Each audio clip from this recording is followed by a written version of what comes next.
Hello, it's Ben from Weshare, and today I'm going to talk to you about how you can make a video for beginners. So stick around because I think you're going to like it. For those of you who are new to the channel, I've been making videos online for over 8 years. I've received over 10 million views across my other channels online, and I've also generated thousands of pounds every single month in the past 8 years off businesses that I've run online. But at the end of the day, I've decided to create this YouTube channel and talk to you about educational topics so you can get financial freedom yourself. All I ask is that you hit the subscribe button, hit the like button, so you can become part of our family. You can also join our community over at community.weshare.net to join hundreds of others talking about how they make money online and how you can do the same. Most of us have videos on our smartphone, but the quality doesn't really matter if you're just keeping it yourself. But obviously when it comes to posting videos online, it matters a lot. Whether that be on YouTube, Instagram, TikTok, anything like that, you want to make sure it's the best quality that it can be so your viewers can be engaged when they're watching your videos. And I'm here to tell you today that you do not need high technical skills to make really good videos.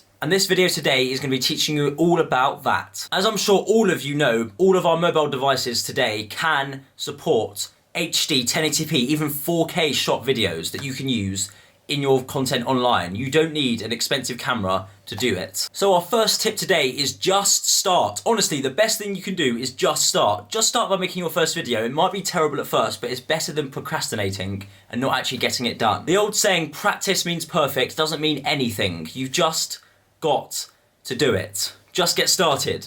Please. Begin by publishing 1 or 2 videos and see how far you get. Everyone's first few videos aren't the greatest, but once you do a few, you'll easily get the hang of it. Trust me. Tip number 2, it's all about the concept. You've got to work out what is your core message, and then you've got to base your videos based off that. A really good video has one single action that you want the viewer to take. So you need one primary message that you want each video to have. It could be a problem that you're trying to solve or some insights that you would like to share. So ask yourself, if a viewer watching this video after this wants to take one message home, what would it be? You should be designing your video so it compels your viewers to take that action. Another suggestion is to break your content into manageable chunks. People online nowadays have literally the memory of a goldfish, so you want to break it down as small as possible into small different chunks that you can publish all over your social media channels online. Literally, according to some research that Weshare did, the shorter the attention span, the more watch time the video gets. If you realise that you have a lot of messages to display to your audiences, cut it down into smaller chunks.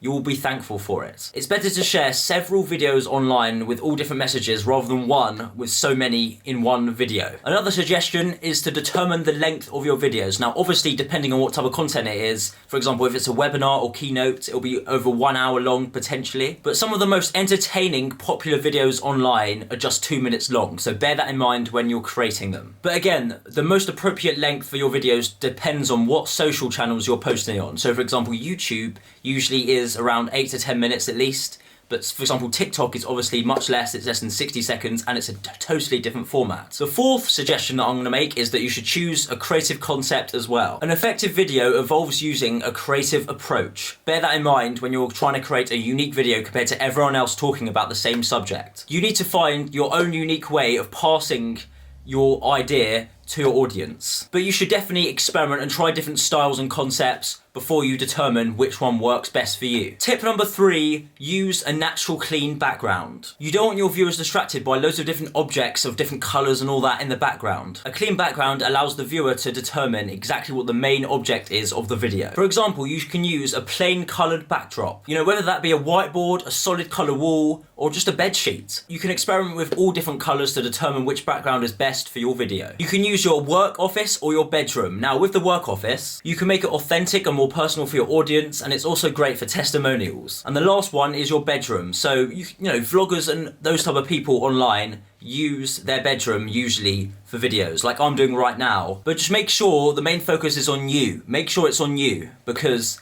that's what's most important to keep your viewer engaged throughout. But what if you don't feel proud about your work environment or your bedroom? You can purchase a lens online which allows your camera to only focus on you, the main object, and everything else behind you will be blurred out. But you can also film outdoors. This is another option, but just make sure that it's filmed either on a cloudy or rainy day so it's not too sunny to affect your video quality. Tip number 4, and I always suggest this to people, film in landscape, especially when you're filming for YouTube. If you're filming for Instagram, then typically you would film vertically, but you can always reframe the video whilst you're editing, so, you know, it can be vertical and that size and dimension. But shooting in landscape fits more frames of what you want to capture. Tip number 5, always use great lighting. This is such a big one. Once you film a dark video, it's almost impossible to fix that in the editing process. So one suggestion is don't film in dark spaces. The camera will keep drifting in and out of focus when there's low light. Suggestion number 2, always go for natural lighting. Your targets should be soft light that shines in the morning and evening around sunset. So always look for locations with soft light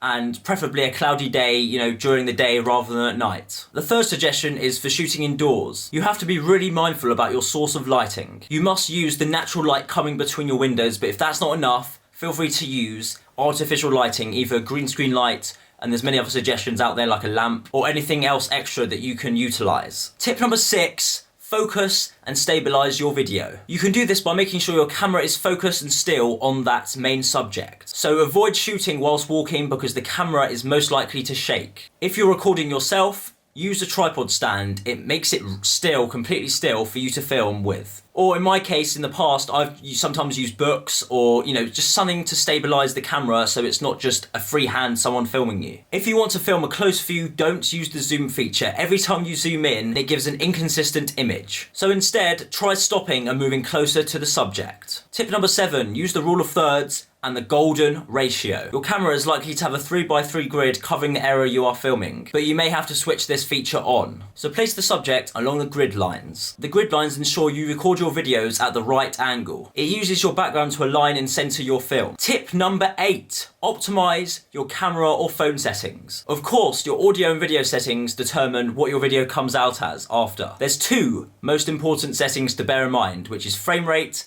and video resolution. Video resolution determines how clear your videos will come out. Most devices shoot in 1080p or 4K, and the frame rate determines how many frames there are per second on your camera or phone. So in general, the higher the frame rate, the smoother the video. Most cameras either come with 24 FPS, 30 FPS or 60 FPS. FPS meaning frames per second. But bear in mind the size of your footage will be influenced by how high the frame rate is. So bear that in mind also when you're choosing which device to record with. Tip number 9, use basic video editing concepts. You can fine-tune your videos using basic video editing software. There are some free ones out there that you can utilize, but there's also some paid ones as well, such as the Adobe Suite, Sony Vegas, or Final Cut Pro. But you should definitely choose one that will allow you to clean up some basic stuff such as background noise, improve the lighting by color grading, or adding background music or transitions. There's a lot you can do with the editing side. For beginners, there are a lot of free apps out there that you can utilize